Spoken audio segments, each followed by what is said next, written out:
Preparativos para la Pascua.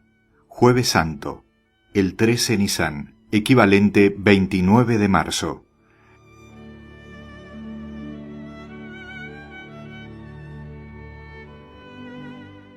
Ayer por la tarde, nuestro Señor tomó su última comida junto con sus amigos, en casa de Simón el leproso, en Betania, y allí mismo María Magdalena ungió por última vez con perfume los pies de Jesús.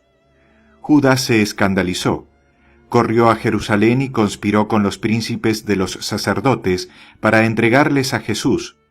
Después de la comida, Jesús volvió a casa de Lázaro, mientras algunos de los apóstoles se dirigían a la posada que se halla a la entrada de Betania. Por la noche, Nicodemo acudió de nuevo a casa de Lázaro y tuvo una larga conversación con el Señor. Volvió a Jerusalén antes del amanecer, y Lázaro lo acompañó durante un tramo del camino. Los discípulos le habían preguntado a Jesús dónde quería celebrar la Pascua. Hoy, antes del amanecer, nuestro Señor ha mandado a buscar a Pedro, a Santiago y a Juan. Les ha explicado con detalle todos los preparativos que deben disponer en Jerusalén y les ha dicho que, subiendo al monte Sión, encontrarían a un hombre con un cántaro de agua. Reconocerían a ese hombre, pues en la Pascua anterior, en Betania, fue él quien mandó preparar la comida para Jesús.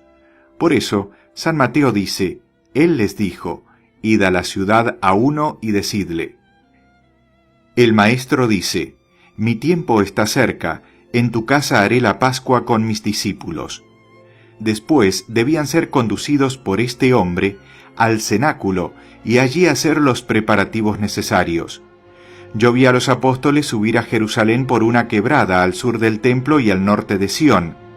En una de las vertientes de la montaña del templo había una hilera de casas, y ellos marcharon frente a esas casas, siguiendo el curso de un torrente. Cuando alcanzaron la cumbre del monte Sión, que es una montaña más alta que la montaña del templo, se encaminaron hacia el mediodía, y al principio de una pequeña cuesta encontraron al hombre que Jesús les había descrito. Fueron tras él y le dijeron lo que Jesús les había mandado. El hombre recibió con una gran alegría sus palabras, y les respondió que en su casa había sido ya dispuesta una cena, probablemente por Nicodemo, pero que hasta el momento él no había sabido para quién, y que se alegraba mucho de saber que era para Jesús.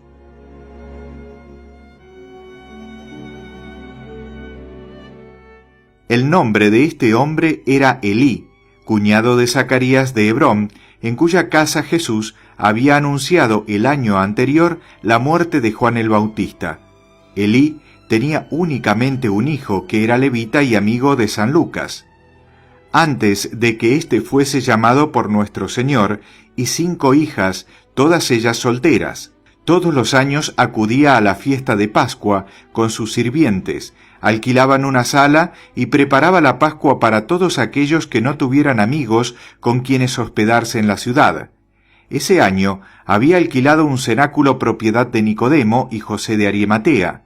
Mostró a los apóstoles dónde estaba y cuál era su distribución.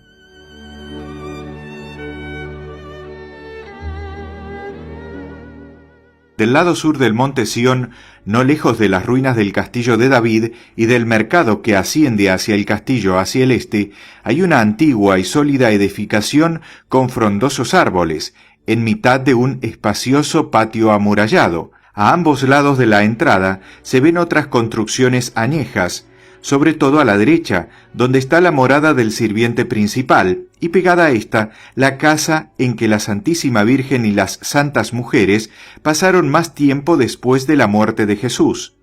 El cenáculo, que en otras épocas había sido más grande, fue residencia de los bravos capitanes de David, que allí se ejercitaban en el uso de las armas. Antes de la construcción del templo, el Arca de la Alianza estuvo depositada allí durante un largo período y todavía pueden encontrarse huellas de su presencia en el sótano. También he visto al profeta Malaquías cobijado bajo ese mismo techo. Fue allí donde escribió sus profecías sobre el Santísimo Sacramento y el sacrificio de la nueva alianza. Salomón rindió honores a esta casa y llegó a tener en ella algún acto simbólico y figurativo que he olvidado. Cuando casi todo Jerusalén fue destruido por los babilonios, esta casa fue respetada. He visto muchas otras cosas relacionadas con la casa, pero solo recuerdo lo que he contado. Cuando fue comprado por Nicodemo y José de Arimatea, este edificio estaba en muy mal estado. Ellos arreglaron el cuerpo principal y lo dispusieron cómodamente. Lo alquilaban a los extranjeros que acudían a Jerusalén con motivo de la Pascua. Así fue como nuestro Señor pudo celebrar allí la Pascua del año anterior.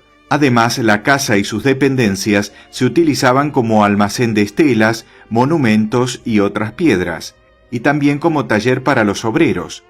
José de Arimatea poseía excelentes canteras en su país, de donde hacía traer grandes bloques de piedra con las cuales, bajo su dirección, esculpían sepulcros, adornos y columnas que después vendían. Nicodemo también se dedicaba a este negocio y solía pasar muchas horas de sus ratos libres esculpiendo. Trabajaba en la sala o en el sótano, excepto en tiempo de las fiestas.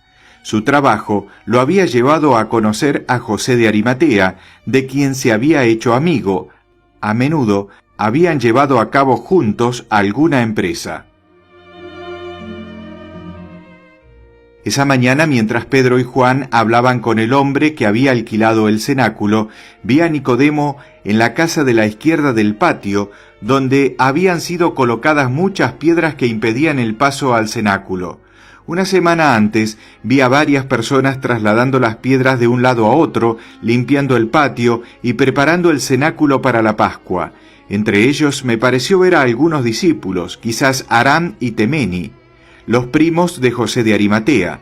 El cenáculo, propiamente dicho, está casi en el centro del patio, es rectangular y lo rodean chatas columnas. Si el espacio entre los pilares se abriera un poco, podría formar parte de la gran sala interior, pues todo el edificio es como si fuera transparente, pero excepto en las ocasiones especiales, los pasos están cerrados. La luz penetra por unas ranuras que hay en lo alto de las paredes. Al entrar se encuentra primero un vestíbulo al que dan acceso 3 puertas, luego la gran sala interior, de cuyo techo cuelgan varias lámparas. Las paredes, hasta media altura, están decoradas para la fiesta con hermosas esteras y tapices, y una abertura del techo ha sido velada con una gasa azul muy transparente. La parte de atrás de la habitación está separada del resto por una cortina también de gasa azul. Esta división en 3 partes del cenáculo le otorga cierta semejanza con el templo, donde encontramos el atrio, el Santa y el Santa Santorum. En la parte posterior del cenáculo se encuentra colgada de derecha a izquierda la indumentaria precisa para la celebración de la fiesta. En el medio hay una especie de altar, un banco de piedra elevado sobre 3 escalones, y con la figura de un triángulo rectángulo está sujeto a la pared. Ese debe ser el adorno donde se asa el Cordero Pascual, porque hoy durante la comida los escalones se notaban calientes. No puedo explicar en detalle todo lo que hay en esta parte de la sala, pero se están haciendo grandes preparativos para la cena pascual. En la pared que hay encima de este horno o altar se ve una especie de nicho, delante del cual vi una imagen de un cordero pascual. Tenía un cuchillo en el cuello y su sangre parecía ir cayendo gota a gota sobre el altar, pero no lo recuerdo claramente. En otro nicho de la pared había 3 alacenas de diversos colores que podían moverse como nuestros tabernáculos para abrirlas y cerrarlas. Había en ellas todo tipo de vasijas para la Pascua. Más tarde, el Santísimo Sacramento fue colocado allí. En las habitaciones adyacentes al cenáculo se veía una especie de divanes con gruesos cubrecamas que podían ser usados como camas. Bajo el edificio hay hermosas bodegas. El Arca de la Alianza estuvo en algún momento depositada debajo de donde ahora está el hogar. la casa cuenta con 5 cañerías que por debajo del suelo se llevan las inmundicias y las aguas de la montaña. Pues la casa está construida en un punto elevado.